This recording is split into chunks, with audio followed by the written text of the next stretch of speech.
மகாபிரியவாச்சரணம். இன்றைய நாள் பாசுரத்தில் ஆண்டாள் எப்படி ஆரம்பிக்கிறாள்?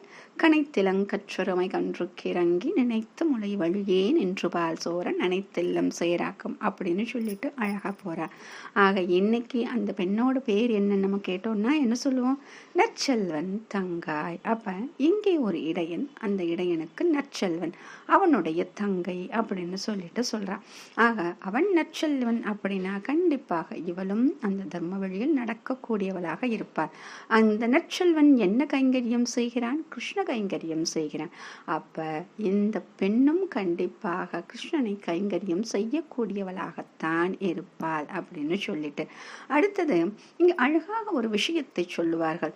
இந்த கைங்கரியம் செய்ததால் இங்கே இவன் செய்ய வேண்டிய சாமானிய தர்மம் சொல்லக்கூடிய கன்றுகளை பார்த்து கொள்வது, அந்த எருமை மாடை பார்த்து கன்றுகளை அவிழ்த்து விடுவது, பால் கறப்பது, இது போன்ற விஷயங்களை அவன் செய்யவில்லை அப்படின்னு நம்ம பார்த்தோம்.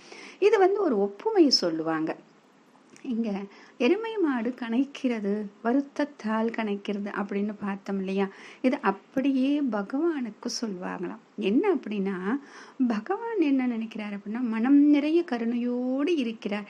எப்பொழுது இந்த ஜீவாத்மாவுக்கு முக்தியை கொடுக்கலாம், எப்பொழுது இவன் நம்மை அழைப்பான், அவனுக்கு நாம் இந்த விஷயங்களை சொல்லிக் கொடுக்கலாம், அவனுக்கு கருணை செய்ய வேண்டும் அப்படின்னு சொல்லிட்டு மனம் நிறைய வச்சிருப்பாராம். ஆனால் நாம் என்ன செய்கிறோம்? அவனை நினைப்பதே கிடையாது. அங்கு என்ன ஆச்சு? கன்றை அவிழ்த்து விட யாரும் கிடையாது. இவன் நமக்கு இந்த பற்றிலிருந்து நம்மை விடுவித்து விட நமக்கு ஆச்சாரியன் யாரும் கிடைக்கவில்லை. அதனால் நாமும் என்ன செய்கிறோம்? அந்த கன்றின் நிலைமையில் தான் இருக்கிறோம். இப்ப இங்க பகவான் அந்த தாய் எப்படி மனதில் நினைத்து வருந்தினாலோ அதுபோல இங்க பகவான் வருந்துகிறான் அப்படின்னு சொல்றாங்க. சரி, இங்க யாரை பாடினால்? நம்மளுக்கு ஒரு சந்தேகம்.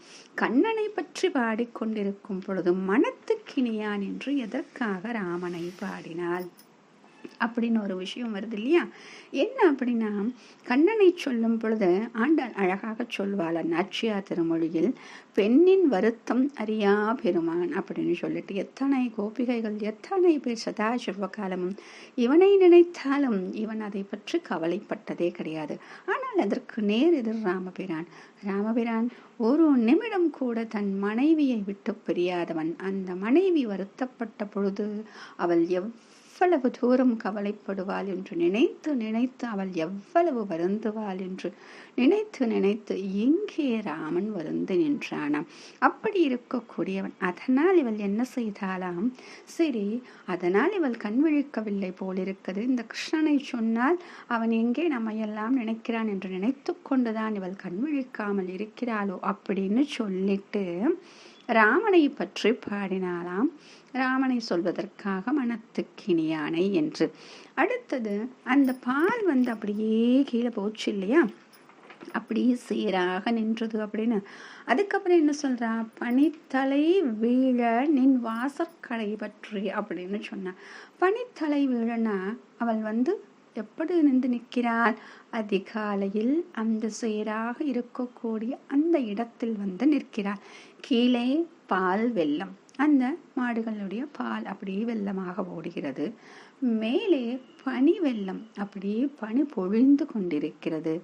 நடுவில் மால் வெள்ளம், அதாவது அன்பு, பக்தி, இந்த வெள்ளம் இருக்கிறது அப்படின்னு சொல்றாங்க.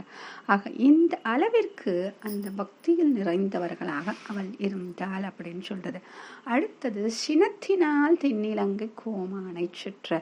சினம் சொன்னோன்னு ராவனுக்கு எப்பொழுதாவது கோபம் நாம் பார்த்திருக்கிறோமா? எங்கேயாவது கதையை கேட்டிருக்கிறோமா என்று நமக்கு நினைவு வரும். ராவனுக்கு எப்பொழுது கோபம் வரும் என்றால், தன்னுடைய அடியவர்களை யாராவது துன்புறுத்தினால் அவனுக்கு கோபம் வரும். அதனால் தான் அவனுக்கு ஜிதக்ரோதக, குரோதத்தை வென்றவன் என்று பெயராம்.